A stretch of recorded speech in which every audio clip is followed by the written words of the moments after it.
Nos prochains intervenants ne le seront pas moins, puisqu'on va parler donc du droit de l'environnement. Est-il un droit comme les autres?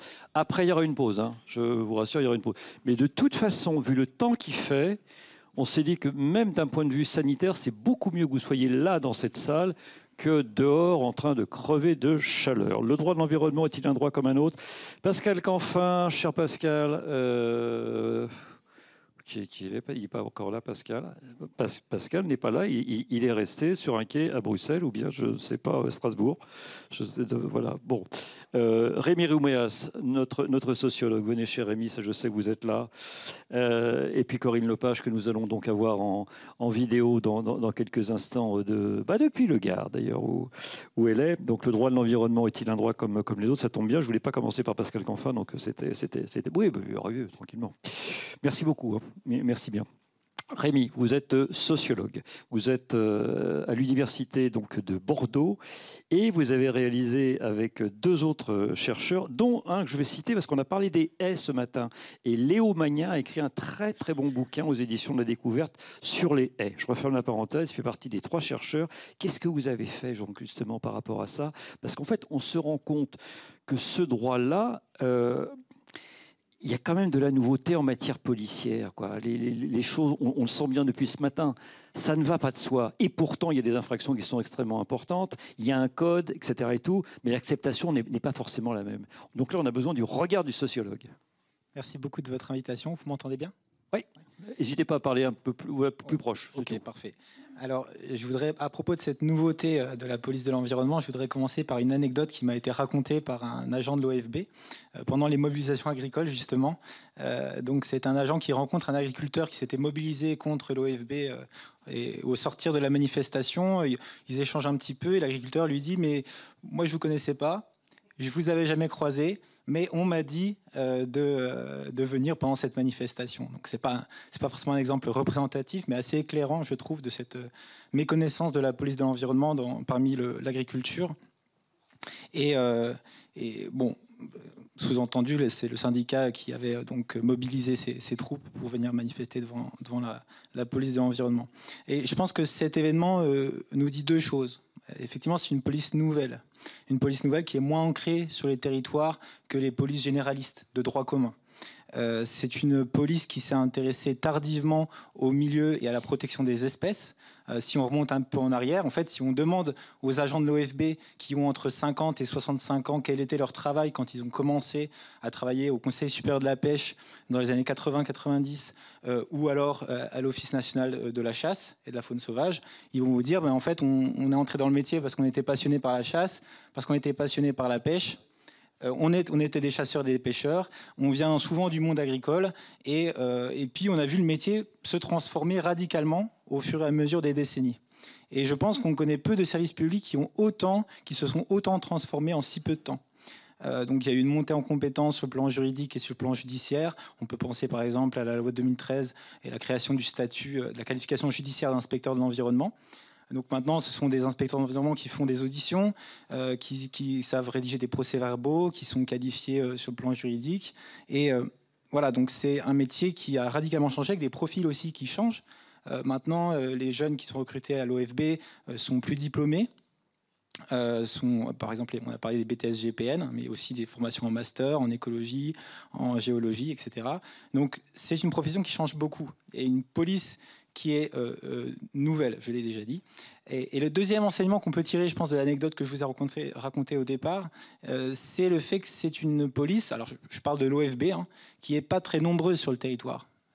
Voilà, on l'a pas encore dit aujourd'hui, mais c'est 1700 agents, ça représente quoi? Si on rapporte 1700 agents de terrain, si on rapporte au territoire, si je vous donne un ordre de grandeur, ça fait un agent pour 400 km². Donc c'est 4 fois la taille de Paris. Du temps de la police de l'eau de l'ONEMA, on parlait de 2,5 équivalents temps plein pour 1000 km de rivière. Bon, bien sûr, ils ne sont pas seuls, et on a parlé de tous les autres organismes qui sont une catégorie de police environnementale. Donc il y a 25 polices au sens de règlement, il y en a 75 au sens de catégorie de police de l'environnement. Mais bon, il y a deux choses à mettre en avant, et on l'a un peu dit, il y a les ceintures noires de l'environnement, comme ça a été dit précédemment, qui sont aussi des ceintures noires, je trouve, de la procédure judiciaire, l'OFB, qui maîtrisent vraiment la procédure, qui savent rédiger des procès-verbaux, j'insiste là-dessus, qui savent faire des auditions, qui ont l'habitude d'en faire, etc. Et puis des organismes de police environnementale qui sont peut-être plus habitués à faire de la police administrative. Donc on l'a déjà dit, je ne vais pas m'attarder là-dessus. Tout ça débouche à finalement donc une police qui est assez faible numériquement et donc à une faible judiciarisation de l'environnement. Et bon, ça vous le savez sans doute, mais on a parmi l'ensemble des affaires pénales, on a 1% d'affaires environnementales. Et si on prend les réponses pénales, pour vous donner un ordre de grandeur, on a 65% de réponses qui sont de l'alternative aux poursuites, donc de la transaction pénale, de l'avertissement pénal probatoire, de l'avertissement pénal probatoire, pas de souci. Déclassement sous condition avec remise en état, donc l'articulation entre procédure administrative et procédure judiciaire. Ensuite, 25% de poursuites alternatives avec de la composition pénale, de l'ordonnance pénale et parfois des comparaisons sur reconnaissance préalable de culpabilité. Et 10-15% de dossiers qui vont à l'audience. Voilà, donc les affaires qui vont à l'audience, ça ne représente pas beaucoup d'affaires par an. Pour terminer sur une note positive sur ce premier élément de réponse, quand même, on a effectivement parlé des pôles régionaux environnement, des parquets spécialisés qui se sont créés, qui sont en marge de manœuvre depuis 2022, on va dire. Également, la création des créneaux dédiés, des audiences spécifiques sur les contentieux environnementaux, la création des Colden, qui permet une coordination entre les polices de l'environnement au sens judiciaire et les polices des services déconcentrés de l'État. Et puis des formations continues et initiales au sein de l'école de la magistrature aussi, qui permettent de faire en sorte que les magistrats soient sensibles à ces sujets. Mais en fait, Rémi aussi, donc, on va se heurter à des éléments culturels. Je veux dire par là que ça ne va pas de soi. On est dans une société très judéo-chrétienne, tu ne tueras pas, tu ne voleras pas, etc. Bon, donc il y a une différence, on va dire, avec la police générale qui a pour fonction quand même de faire respecter, on va dire, un ordre social, bon, bien sûr, qui doit être consensuel, et ça qui arrive et qui est quand même très neuf, quoi. Donc là aussi, genre que, bon, là j'en appelle presque une mémoire quasiment préhistorique, mais enfin bon, c'est quand même ça. Donc c'est pas si évident que ça aussi, peut-être inconsciemment. Ouais, je suis tout à fait d'accord, et moi ça m'a vraiment marqué au départ parce qu'il se trouve que j'étais spécialisé sur le droit commun. J'avais fait une thèse sur la correctionnalisation des crimes, donc sur le traitement des affaires de vol, de violence, de trafic de stupéfiants, de proxénétisme, etc. Donc en passant à l'étude du droit de l'environnement, je me suis rendu compte qu'effectivement il y avait un hiatus très important entre la gravité légale et la gravité perçue, réelle, telle qu'elle est perçue par les usagers. Alors, les agents de l'OFB sont sensibilisés à ces questions. Donc, ils ont incorporé tout un ensemble de savoirs qui leur permet d'être sensibles à cette gravité. Et ils sont capables de la défendre devant des magistrats. D'ailleurs, c'est assez spécifique au droit de l'environnement. C'est qu'on a dans les dossiers des écarts en jeu où les agents de l'OFB donnent des indicateurs de gravité aux magistrats pour qu'ils réalisent eux aussi, elles aussi, quelle est la gravité de telle atteinte à une haie ou de telle pollution, etc., etc. Donc ça, c'est quelque chose qui est assez nouveau, qui est assez différent du droit commun. Et c'est pour ça qu'avec Léo Magnien, on parlait de police d'avant-garde. Parce qu'elle n'est pas là pour défendre un ordre établi. Ce n'est pas une police qui vient conserver un ordre qui est accepté consensuellement par tout le monde, mais c'est plutôt une police qui vient défendre des enjeux nouveaux, qui ne sont pas forcément connus, qui ne sont pas forcément acceptés par tous les usagers. Donc c'est la question de la légitimité aussi qui est derrière. Tout à fait, c'est la question de la légitimité. Et je pense qu'on peut prendre un exemple pour évoquer ce point. Sur le papier, c'est un droit comme les autres. Sur le papier, la Constitution, la Charte de l'environnement, article 2, ça paraît presque militant, mais l'article 2 pose la chose suivante. Chaque citoyenne a le devoir de préserver et d'améliorer l'environnement. C'est un droit comme les autres parce que c'est soutenu par l'exécutif. Vous avez un secrétariat d'État et 4 ministères qui ont signé la stratégie nationale de contrôle. Et pourtant, effectivement, il y a toujours des questions de légitimité qui se posent.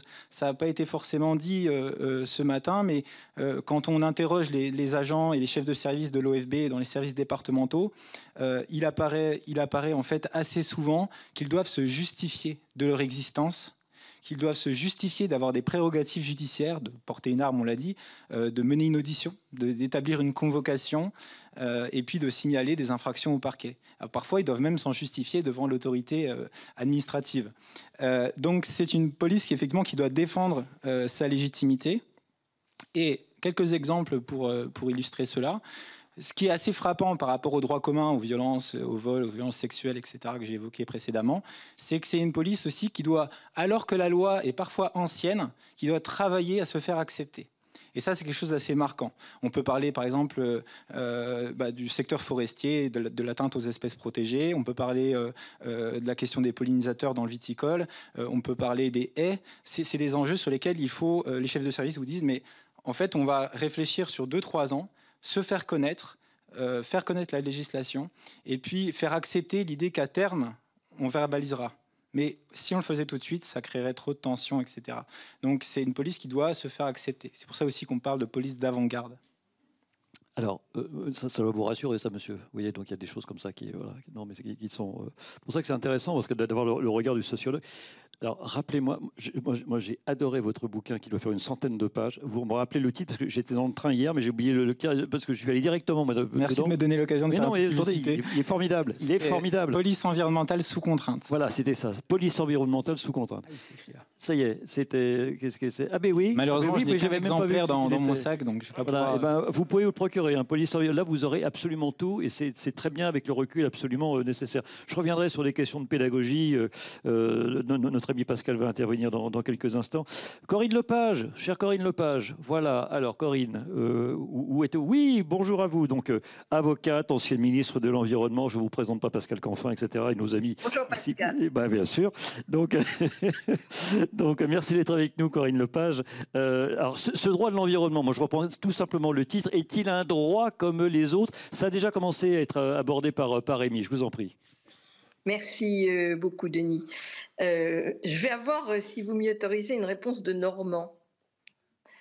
C'est-à-dire oui et non. Apparemment, c'est un droit comme les autres. On vient de rappeler la Constitution. Il est élaboré par le législateur européen. Pascal, je pense, nous en parlera longuement. C'est le même système juridique que les autres parties du droit, hein, c'est-à-dire sanctions pénales, sanctions administratives, décisions administratives, etc. Ce sont les mêmes tribunaux, même s'il y a des chambres spécialisées, mais c'est nos tribunaux classiques, qu'ils soient administratifs ou judiciaires, et je dirais que pour les citoyens, c'est le même type de procédure, que ce soit des recours contre des décisions, que ce soit des recours indemnitaires, ou que ce soit des plaintes pénales. Donc, apparemment, on est dans un système juridique hyper classique qui contient un volet environnement. Mais je dirais que ce n'est pas un droit comme les autres. Et là aussi, je vais peut-être être paradoxale, mais je dirais que ce n'est pas un droit comme les autres, en plus et en moins. C'est-à-dire qu'il est plus que les autres et moins que les autres. Alors, plus que les autres, dans cette période de backlash, ça peut paraître un peu curieux de dire ça, mais en vérité, c'est un droit envahissant. Je m'explique. Lorsque j'ai commencé à faire du droit de l'environnement dans des temps préhistoriques, le droit de l'environnement, c'était quoi? C'était assez simple, c'était le droit de protection de la nature, donc la forêt, ça existait déjà, la loi sur l'eau, 1964, code forestier, ça existait déjà. Et puis, il y avait les espaces naturels, loi de 1930, protection des sites, tout ça existait. Et puis, c'était la lutte contre les nuisances. Loi sur les établissements dangereux, incommodes, insalubres, 1810, 1919, et loi installation classée, 1976. Donc, c'était ça, le droit de l'environnement. Quand aujourd'hui, vous parlez du droit de l'environnement, vous parlez de quoi? Vous parlez du climat, vous parlez de l'énergie, vous parlez de l'agriculture, vous parlez des produits, vous parlez de la chimie, vous parlez de la santé environnementale, vous parlez évidemment de la biodiversité au sens le plus large du terme, et maintenant vous parlez également social, et vous parlez reporting et droit des affaires. Avec ça, on a l'ensemble de nos vies, hein, quasiment. Le droit de l'environnement est entré partout. C'est en ça que je dis que c'est un droit envahissant. même si on est en période de backlash. Donc ça, c'est en plus. Et pourtant, c'est aussi en moins. Il vient d'être rappelé par mon prédécesseur à la tribune que la sanction pénale était encore en recherche de légitimité. Mais il n'y a pas que ça. C'est en fait un droit qui est moins efficient que les autres et qui est parfois considéré comme un peu secondaire dans une kyrielle de règles auxquelles nos sociétés sont confrontées. La biodiversité et même la santé passent en second.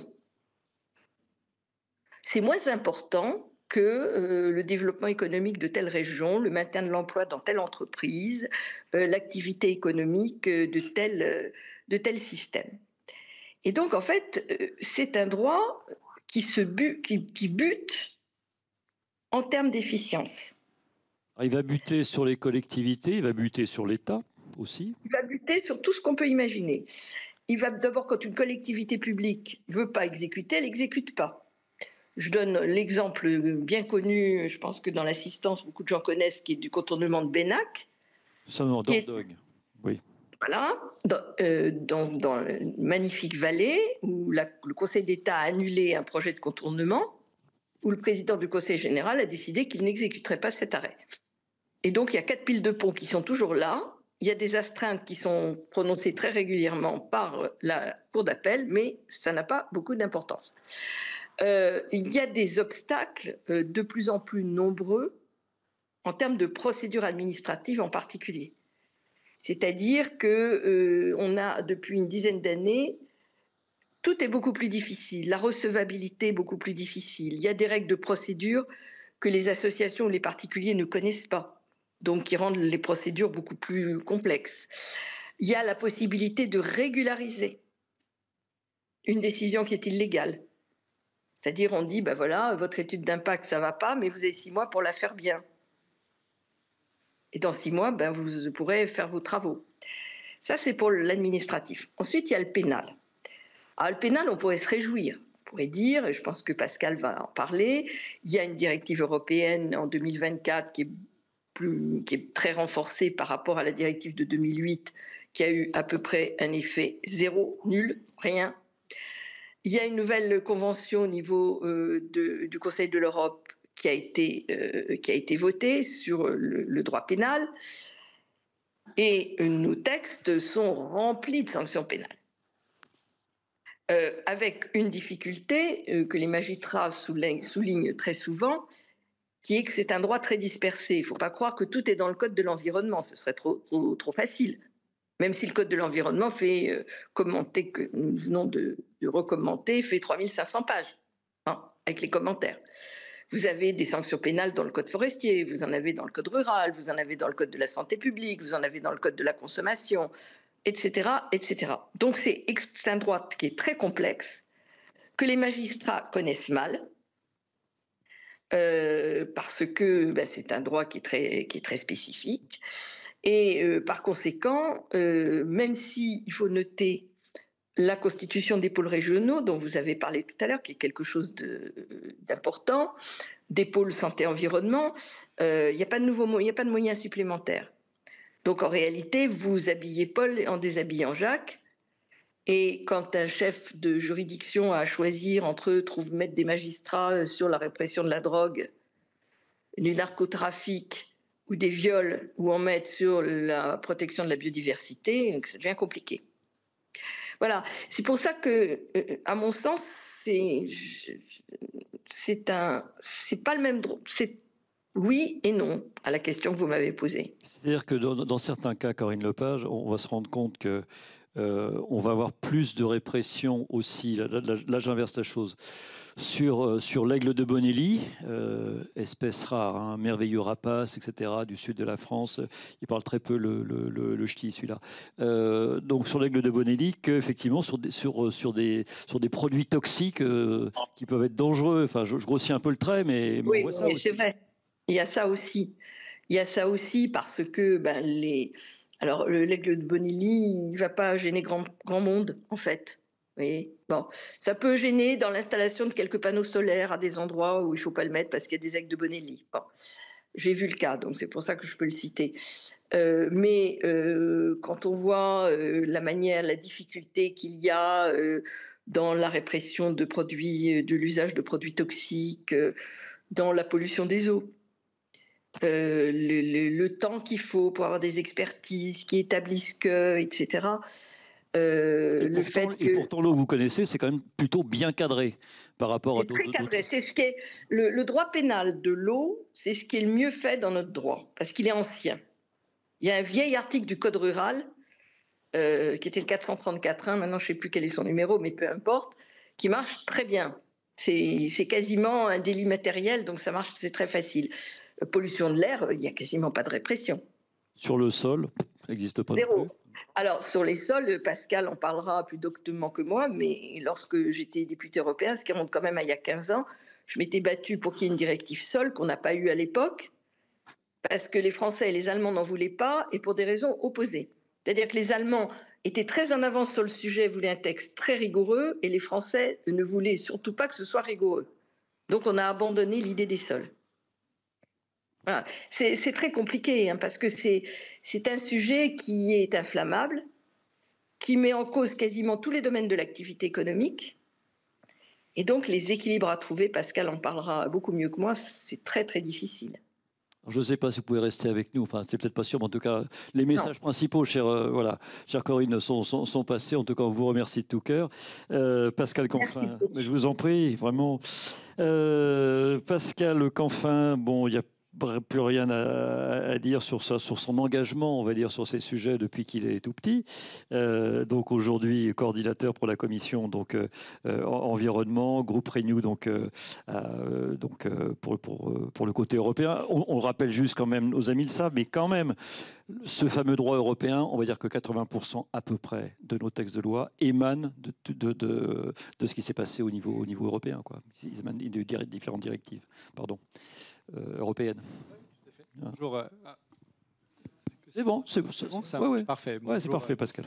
À toutes et à tous. Je fais l'écho de ce que Corinne vient de dire, en essayant peut-être de qualifier, comme elle l'a fait avec l'adjectif d'envahissant, ce que je vois comme étant l'état du droit de l'environnement aujourd'hui, en rebondissant aussi sur ce que j'ai entendu de vos propos. Envahissant, c'est intéressant au sens de, je ne pense pas qu'elle mettait un élément négatif derrière ce propos, mais de dire il se diffuse partout. Bien. Premier élément. Deuxième élément, il est nouveau. L'immense majorité des règles du jeu environnemental ont moins de 10 ans. D'accord, les ZFE n'existent pas. Le droit sur l'explosion des énergies renouvelables, c'est vraiment depuis quelques années. Les sujets de montée en puissance de l'EFSA ou de l'ANSES sur les pesticides, c'est aussi récent, etc. Donc il est nouveau.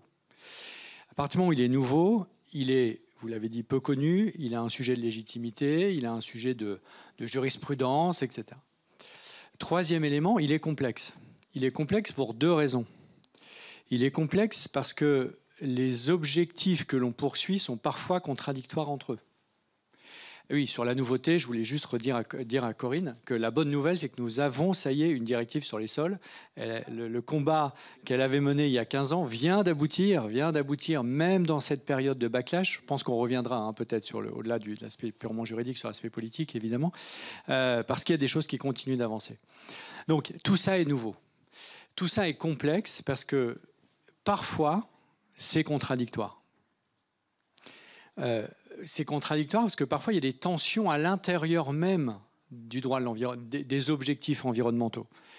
L'exemple que vous avez cité sur le rapace et les panneaux solaires, où, en gros, on a une tension qui peut exister localement. Ce n'est pas une tension macro, mais c'est une tension micro entre la protection de la biodiversité et le déploiement des renouvelables.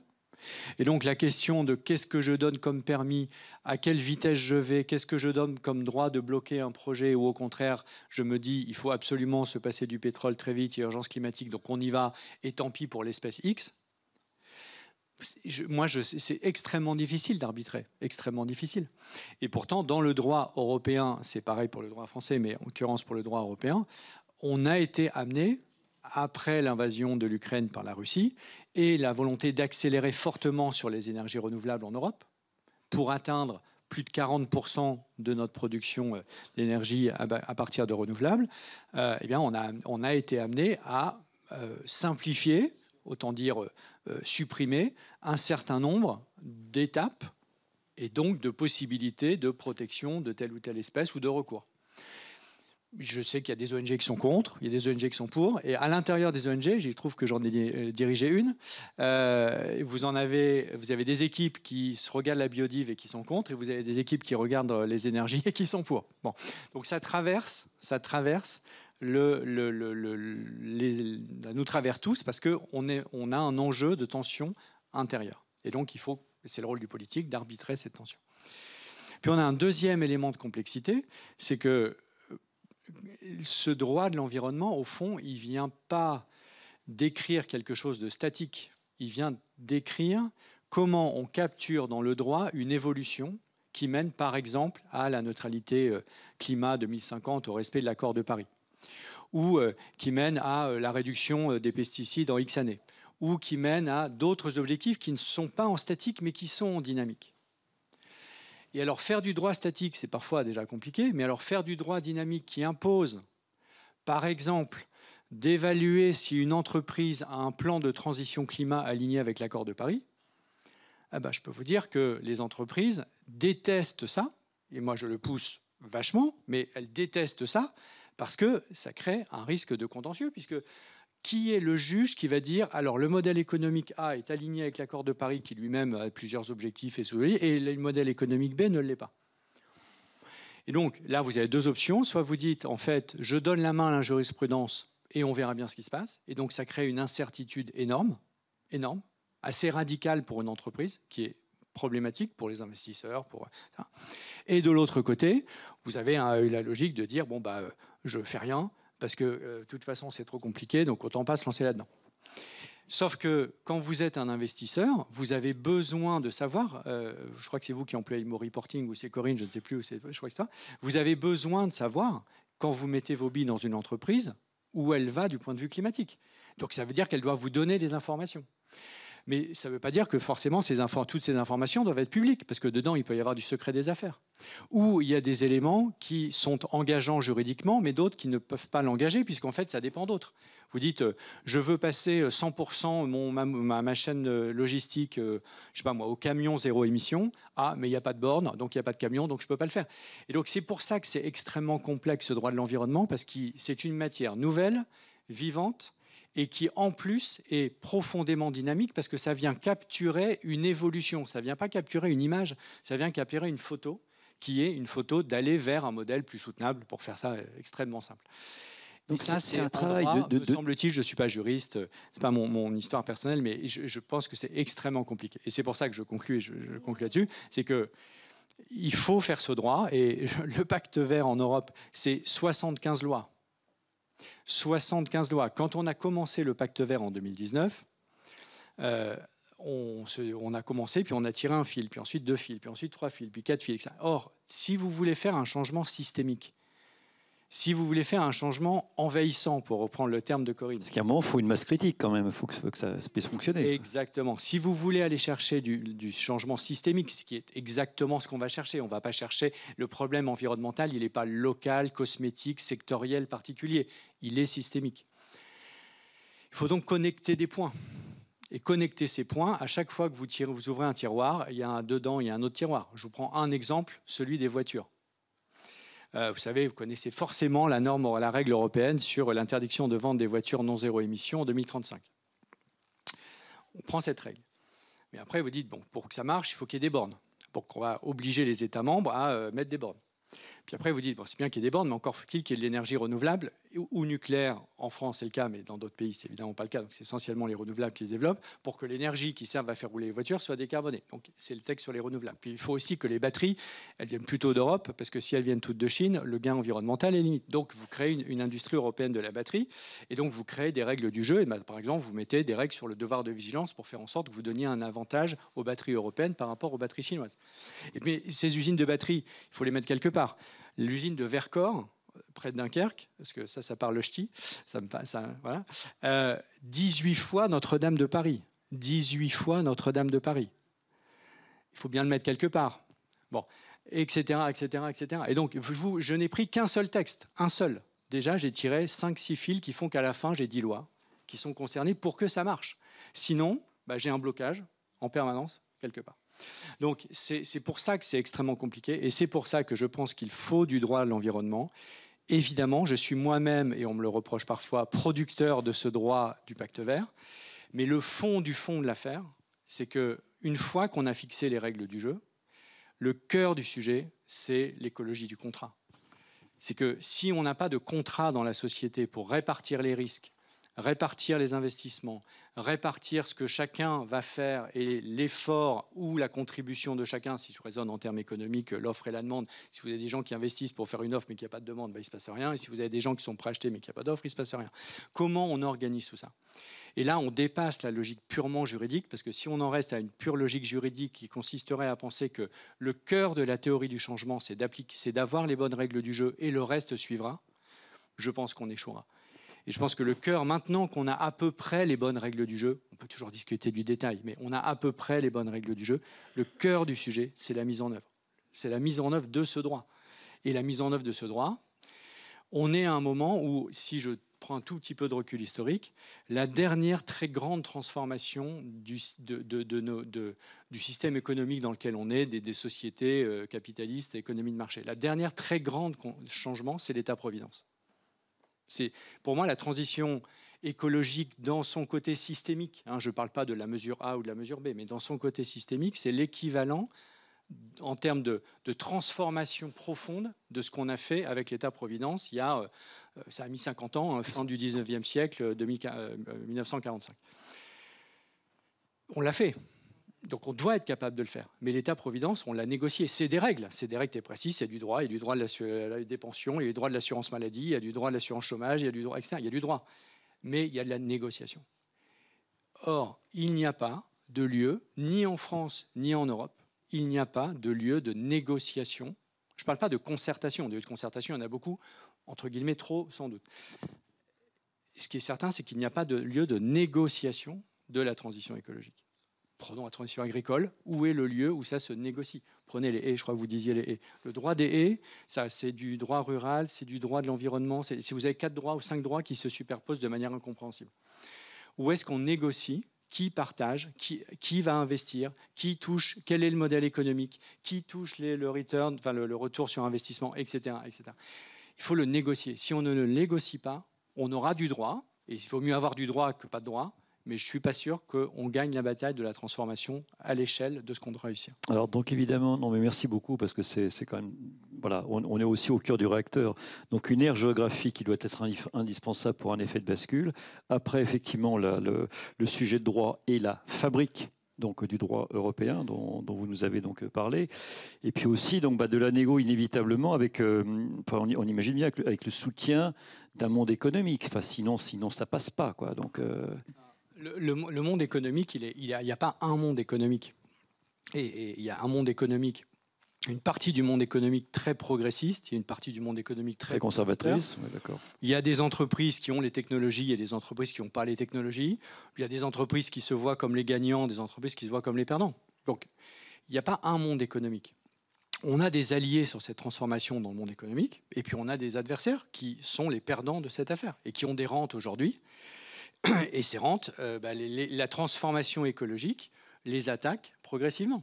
Et s'il y a un secteur qui aujourd'hui est fracturé par ça, c'est l'industrie automobile. Mais ce n'est pas le seul, bien évidemment. Donc vous en avez, ça va. Et ça, il faut le cœur du sujet, en plus du droit ou autour du droit, pas forcément le bon terme sur l'articulation, c'est la théorie du changement. Ce que je vois, c'est qu'on est entré dans une nouvelle séquence de la transition écologique depuis 5-6 ans. Il y a eu beaucoup de pas grand-chose, on va dire, ça ne veut pas dire rien, mais beaucoup de pas grand-chose jusqu'à l'accord de Paris. Puis, il y a une accélération après l'accord de Paris, où vous avez les technologies qui arrivent à maturité, vous avez la prise de conscience progressive, vous avez l'opinion publique qui suit, vous avez les jeunes qui se mobilisent, etc., etc. En Europe, ça donne le pacte vert. Et là, ça donne une accélération extraordinaire. Nous n'avions jamais eu cet alignement d'étoiles qui fait qu'on a passé des textes historiques. Le mécanisme d'ajustement carbone aux frontières, premier au monde. La loi contre la déforestation importée, première mondiale, etc., etc. Donc des tas de premières mondiales qu'on n'avait jamais prises nous-mêmes. Oui. Et là, on rentre dans le dur. On rentre dans le dur pour l'industrie automobile, on rentre dans le dur sur le commerce, on rentre dans le dur sur les politiques industrielles, on rentre dans le dur sur les énergies, sur le fossile, on rentre dans le dur. Ça, c'est 2019-2023. Et à partir de 2023, parce qu'on rentre dans le dur, eh bien, ça devient non plus un sujet de PowerPoint de consultants ou un sujet de campagne d'estrade politique, ça devient un sujet au cœur du réacteur pour la vie des vrais gens, les voitures, ou pour les agriculteurs, les pesticides, ou pour ça. Et comme on n'a pas passé, parce qu'on n'a pas eu le modèle, et ça je pense que c'est un échec collectif, on n'a pas construit le modèle de négociation, dès que c'est devenu dur, et que forcément, ça a créé des tensions, parce que changer du modèle A au modèle B, forcément, ça crée des tensions, obligatoirement. Oui. Eh bien, on a eu, à un moment donné, une tentation de dire « hop, c'est trop difficile, on n'y va pas ». Et en plus de ça, vous avez une instrumentalisation quand même politicienne énorme. Ici, on a un Trumpisme européen, ici. Voilà. Il faut que je fasse attention. Là. En Europe, nous avons un Trumpisme européen qui s'est généralisé. Vraiment, et je le vis moi au Parlement européen, où pour la première fois dans l'histoire de l'Europe, il y a une majorité possible de la droite et de l'extrême droite, et que pièce par pièce, ils vont aller chercher le pacte vert et le Green Deal. Bon. Donc ça, c'est cette instrumentalisation politique, elle existe, il faut résister à ce backlash, et ce n'est pas l'objet de la conférence, mais je pense qu'il faut qu'on résiste à la fois en déployant des modèles de transition qui sont basés sur l'écologie du contrat, et pas simplement sur la prise de règles. On a pensé pendant très longtemps que le fait de prendre les règles du jeu suffirait. Là, on les a prises, et tant mieux. Et ce n'est pas moi qui vais dire qu'il ne fallait pas le faire, évidemment. Mais maintenant, il faut passer à la séquence d'après. Et la séquence d'après, c'est cette écologie du contrat. Et il faut évidemment résister en utilisant peut-être des arguments qui, d'un point de vue, je dirais, dans la société, ne parlent pas qu'au camp progressiste. Parce que si l'écologie est un élément qui fracture la société en deux, comme c'est le cas aujourd'hui aux États-Unis, où vous ne pouvez plus être républicain et être pro-climat, c'est juste, ça n'existe plus, alors qu'il y a 20 ans, ça existait, ça crée une instabilité radicale qui nuit aux investissements, qui nuit à la capacité de projection et qui donc nuit à la capacité d'atteindre les résultats. Si je vous dis, Pascal, planification écologique, ça donne quoi? Parce que là, c'est pas... Alors, il se trouve que la planification écologique, moi, j'ai été de quelques-uns à initier l'idée du secrétariat général à la planification écologique dans la campagne de 2022 d'Emmanuel Macron. Ça a donné le discours de Marseille, ça donne le SGPE aujourd'hui. Le SGPE, pour moi, il a 3 fonctions et puisqu'il y a une nouvelle équipe qui arrive, c'est l'occasion d'en dire un mot. Il y a 3 fonctions. Il y a une fonction qui a été faite, qui est l'objectivation du problème. De quoi parle-t-on? Jusqu'au GPE, vous aviez les données de Bercy, puis les données du MTE, puis les données de l'agriculture, etc. Et en fait, les ministères n'étaient même pas capables d'avoir le même langage. Vous n'avez pas la même chose, oui, c'est ça. Bon. Franchement, on a quand même beaucoup progressé aujourd'hui avec le SGPE, qui a fait un travail remarquable, approfondi, qui objective le sujet, les problèmes à résoudre, etc. Bon. Au moins, on sait de quoi on parle. Le deuxième pilier, la deuxième fonction du SGPE, c'est de travailler aux arbitrages. C'est-à-dire tel ministre pense ça, tel autre pense ça, c'est quoi les conséquences? Si on prend la décision A, voilà ce que ça veut dire. Si on prend la décision B, voilà ce que ça veut dire. Et ça, c'est le rôle du SGPE, non pas de prendre les arbitrages, mais d'informer les arbitrages. Et la troisième, et ça me semble totalement en lien avec ce que je viens de dire, la plus importante aujourd'hui des fonctions, qui pour le coup n'existe pas, n'a pas été déployée jusqu'à présent, c'est la fonction de contribuer au deal de la transition. pour employer un mot très trumpiste, mais au deal de la transition, c'est-à-dire aux accords entre les différents acteurs pour que ça marche. Si je vous me donnez l'opportunité de donner 2 exemples. Un exemple sur les carburants alternatifs, donc ce qu'on appelle pour l'aviation, vous savez, on veut sortir progressivement du kérosène, décarboner l'aviation, il y a plusieurs outils technologiques, il y en a un qui implique de passer aux carburants alternatifs, qui sont par exemple issus des huiles usagées ou issus des biocarburants de 2e génération, et j'insiste là-dessus, parce que ça fait évidemment débat, de 2e génération. C'est la loi européenne. On a fixé un mandat. Les compagnies aériennes ont l'obligation de faire voler des avions qui roulent à X% de carburant alternatif. Puis en X plus 3, puis X plus 20, puis X plus machin, etc. C'est-à-dire comme nous aujourd'hui avec 7% à peu près d'incorporation dans... Ça c'est sur les carburants. Oui, c'est ça, l'aviation, c'est un peu moins au début parce qu'on partait de quasiment rien. Il faut les produire, ces carburants alternatifs. Et donc aujourd'hui, vous avez les compagnies aériennes qui disent « mais moi je suis tout à fait prêt à en faire, sinon j'ai l'obligation d'en faire, mais où sont-ils » C'est ça.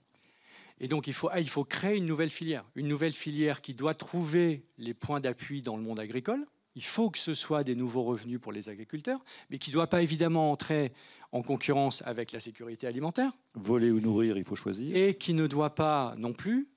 c'est de la 2e génération, donc normalement, c'est possible. Normalement, si c'est de la 1re génération, je suis d'accord, là, on est en frontal. En 2e génération, on a la possibilité de trouver les bonnes articulations techniques. Mais encore faut-il que ça se fasse dans la vraie vie. Et il faut donc mettre autour de la table ceux qui sont susceptibles de produire ces carburants, ceux qui sont susceptibles de les raffiner, en l'occurrence Total en France, et ceux qui sont susceptibles de les acheter, à savoir les Air France, et ceux qui sont susceptibles de faire le lien entre tout ça, c'est-à-dire les grandes plateformes aéroportuaires type Aéroport de Paris. Où est le lieu où Total, Aéroport de Paris, Air France et Avril, pour prendre 4 acteurs, se parlent, alors qu'ils appartiennent à 4 secteurs qui n'ont rien à voir, puisque jusqu'à présent, Aéroport de Paris ne parle jamais à Avril, qui ne parle jamais à Air France. Voilà. Donc, il faut créer ces lieux. Si on ne crée pas ces lieux, on a du droit, on a un mandat d'incorporation des carburants alternatifs, et on va le rater. Pas parce que quelqu'un veut le rater, pas parce qu'il y a un grand méchant loup quelque part qui... Non, c'est juste qu'on ne s'organise pas pour le faire. Et comme ça implique de la transformation, eh bien, ça ne marche pas. 2e exemple, si je peux me permettre. 2e exemple, les cars électriques. Les cars électriques ou hydrogène. Vous connaissez tous le texte européen sur les voitures. Vous connaissez sans doute moins le même texte, mais sur les camions, les bus et les cars. Puisque vous achetez des voitures, certains d'entre vous en tout cas, vous achetez assez peu de camions, de bus et de cars. Donc dans le grand public, ce texte n'existe pas, mais c'est exactement le même. Les fabricants de camions, de bus et de cars, qui sont à peu près les mêmes, ont réellement créé, ils ont vraiment investi, ils savent faire aujourd'hui un bus hydrogène, bus et car hydrogène ou bus et car électrique. Les bus de ville, ça marche. On va atteindre les objectifs, c'est parti. Les cars, vous avez 2 gros marchés. Vous avez les cars scolaires et vous avez les cars de tourisme. Je mets de côté les cars scolaires, la commande publique ne décolle pas du tout. Ça, sujet des collectivités locales. Maintenant, car tourisme. On va dire comment on fait pour passer qu'un opérateur touristique qui a 5 cars, quand il renouvelle sa flotte, achète des cars zéro émission, hydrogène ou électrique. C'est clair que si, quand il se pose la question, il se dit, bon, mon car, il va chercher des touristes chinois à Roissy. Puis ensuite, il les emmène au château de Versailles, il les emmène, je ne sais pas où, on va dire au Mont-Saint-Michel, puis ensuite, il les emmène à Euro Disney, puis il repart. Ça. Si dans aucun de ces endroits, vous avez des bornes de recharge, je suis patron de PME, je ne vais évidemment pas acheter un car électrique et je ne vais pas porter le jugement. Évidemment, moi-même, je ne le ferai pas. Je ne suis pas fou. Bon. Et si je suis à l'aéroport de Paris, je me dis, mais en fait, personne ne me demande, puisqu'il n'y a pas de car, donc je ne vais pas mettre des bornes, donc pourquoi je le ferai ? Et c'est l'œuf et la poule. Et résultat des courses, nous avons mis une obligation qui porte sur les constructeurs de cars, comme on a mis une obligation qui porte sur les constructeurs de voitures, et ils ne vont pas l'atteindre. Parce qu'aujourd'hui, il se vend quelques centaines de cars électriques en Europe. Parce qu'il doit y avoir quelques fous qui veulent vraiment acheter des cars électriques en Europe. Mais sinon, il n'y a aucune raison. Enfin, c'est absurde. Donc, si on ne fait rien, on va dans le mur, on échouera. Ce qu'il faut qu'on fasse, et le SGPE doit le faire, il se trouve que l'aéroport de Paris est d'accord pour le faire, et le parc Euro Disney est d'accord pour le faire, j'appelle Euro Disney 16 millions de visiteurs par an, Et il faut que le château de Versailles le fasse, et, etc., etc. On prend les 10 lieux touristiques où tous les cars vont, c'est pas très compliqué, on a tous les feuilles de route, on sait où ils vont, et on met autour de la table ces opérateurs touristiques, les fabricants de cars, les gros gestionnaires d'infrastructures de transport, les collectivités locales qui généralement ont le foncier qui est associé, des fonds d'investissement qui investissent dans les bornes de recharge, parce que c'est pas Château de Versailles qui va devenir investisseur dans des bornes de recharge de cars électriques. Par contre, il y a des fonds d'infrastructure qui font ça tous les jours, Meridiam et d'autres, eux, ils peuvent le faire, mais à condition qu'ils aient accès au foncier. Or, c'est la collectivité qui a le... Vous voyez, bon, on travaille très bien. Si on ne met pas tous ces gens autour de la table, ça ne marchera pas. Si inversement, on les met autour de la table, alors le droit qu'on a pris peut marcher, parce que la technologie, elle est là. On sait faire. Il y a 10 ans, on ne savait pas le faire. Maintenant, on sait le faire. Sauf qu'on n'a pas organisé l'ingénierie sociale, l'innovation sociale. On s'est beaucoup focalisé sur l'innovation technologique, et il fallait le faire. On ne s'est pas assez focalisé sur l'innovation sociale. Et donc, c'est maintenant, si on veut réussir à atteindre les objectifs. Voilà, deux cas extrêmement concrets. Il y en a plein d'autres. Il faut que le SGPE le fasse. Bien, donc pour la planification. Merci beaucoup, Pascal. Juste peut-être un tout petit mot, Rémi, puis après on vous donne la parole, et après ce sera notre pause. Sur la pédagogie, on va dire, et la pédagogie, on va dire, dans tout cela, on a commencé un petit peu à l'aborder, mais voilà. Alors peut-être aussi que la planification, elle se fait peut-être avec pas mal d'ingénieurs, hein. Il y a peut-être ça, c'est pas un gros mot, enfin bon. Mais pour la pédagogie, par rapport donc à ce droit de l'environnement. Alors, à propos de la pédagogie, alors pour rappeler un peu comment on procède, nous sociologues, on a procédé à des entretiens, on a rencontré 130 policiers de l'environnement sur des entretiens qui durent entre 1h30, 3h, parfois 4h. On a suivi les agents sur le terrain, donc on l'a vu en fait cette pédagogie dans les entretiens et dans les observations. On a regardé les archives judiciaires également. On la voit cette pédagogie sur le terrain. Je voudrais pas du tout mettre la focale sur les agriculteurs parce que en fait il y a nécessité de faire de la pédagogie aussi sur les élus. Auprès également des usagers et auprès, je le dis, de l'autorité administrative. Alors je me souviens, encore une fois, désolé pour les anecdotes, mais un préfet qui dit à un agent de l'OFB bon, finalement, pourquoi verbaliser? Il y a quelques salamandres au fond d'une mare. Est-ce que c'est vraiment nécessaire de faire une procédure judiciaire? C'est qu'à l'époque de François Ier, il n'aurait pas été content. Hein. C'était l'emblème. Hein. Donc, et comme maintenant, on va envoyer tous les cars à hydrogène, donc à Chambord aussi. Donc, ça a été l'argumentation de l'agent de l'OFB, justement. Voilà. Non, mais en tout cas, il y a nécessité de faire de la pédagogie et d'expliquer les enjeux. Et au-delà de la pédagogie, je pense qu'il y a aussi une compétence, un savoir-être et un savoir-faire assez particulier parmi les policiers de l'environnement par rapport aux polices généralistes. C'est cette nécessité aussi de dédramatiser, de désamorcer les possibles tensions.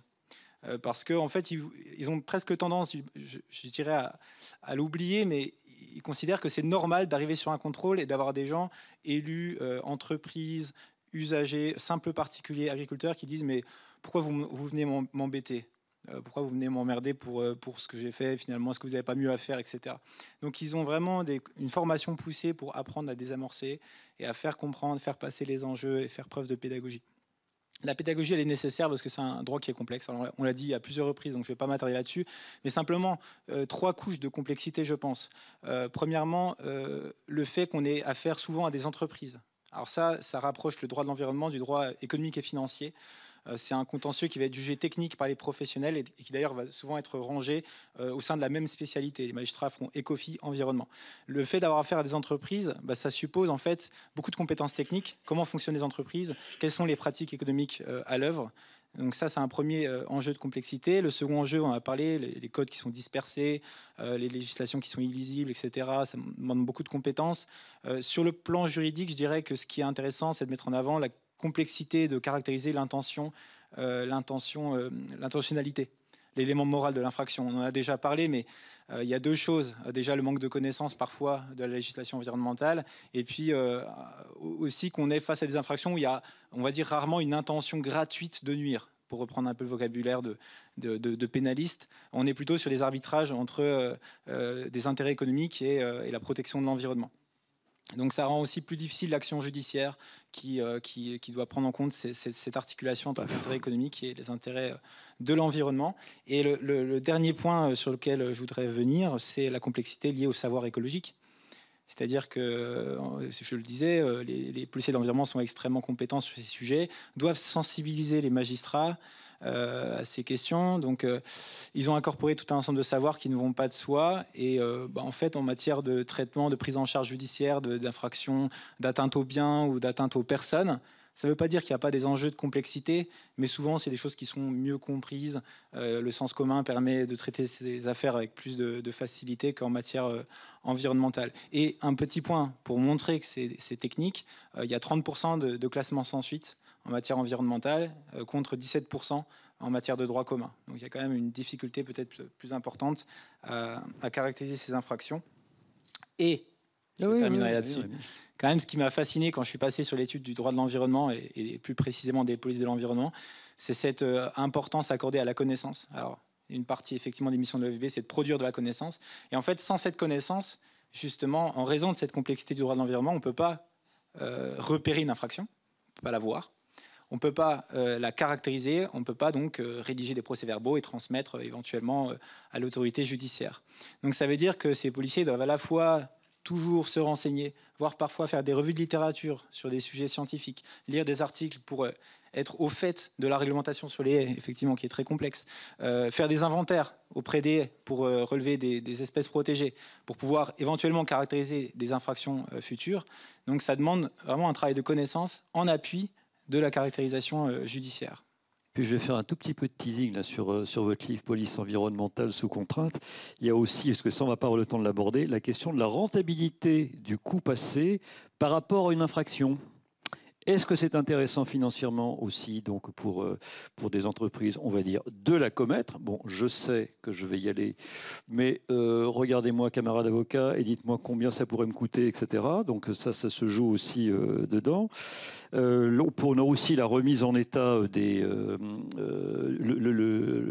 suivi de la remise en état aussi, ça peut en faire partie. Enfin voilà, donc ça fait partie aussi des travaux que vous avez effectués. Il est 16 heures. On est bien. Souhaitez-vous poser une ou deux questions? Sinon, on a une jolie pause. On a une jolie pause. Ouais, c'est ça. Allez, une. Je vous en prie, notre vice-amiral. Non, c'était pas ça le titre. Mais Alexis, avec grand plaisir. Alexis Morel. Non, juste un complément, parce que la dernière remarque, et je vais faire le lien avec le Cézanne, parce que je pense que vous êtes du Cézanne, peut-être, les gendarmes qui sont là. Ouais. Oui, il faut les citer, dites. Et du coup, c'est vrai qu'on l'a vu que ça soit... Enfin, c'est un travail énorme d'une structure qui est spécialisée, et ça passe vraiment par là. Et la démarche qu'on fait très humblement à Etel avec ce... Oui. CACEM, c'est la même, c'est-à-dire il faut donner des appuis, des points d'appui à des généralistes, à des endroits où ils peuvent venir chercher la donnée, se former et proposer des procédures qui soient durcies pour ensuite aller jusqu'au bout du legal finish. Mais du coup, j'appuie vraiment le travail que fait le Cézanne parce que je pense que c'est la voie à suivre, des pôles spécialisés qui aident des généralistes. Merci à vous, ami du Cézanne, qui est aussi donc dans la salle. Il est indiqué qu'on se retrouve à 16h15. J'y crois pas une seconde. Pascal, tu veux y aller? Vas-y. Non, je voulais, parce qu'il y a la conclusion, et je ne voulais pas quand même quitter la salle sans envoyer un mot de soutien aux équipes de l'OFB qui ont été fortement attaquées, qui le sont sans doute peut-être encore parfois, à la fois sur le terrain et sur le terrain politique. Et donc, total soutien à ce que vous faites. Bravo. Merci beaucoup, Pascal. Merci donc à tous les deux.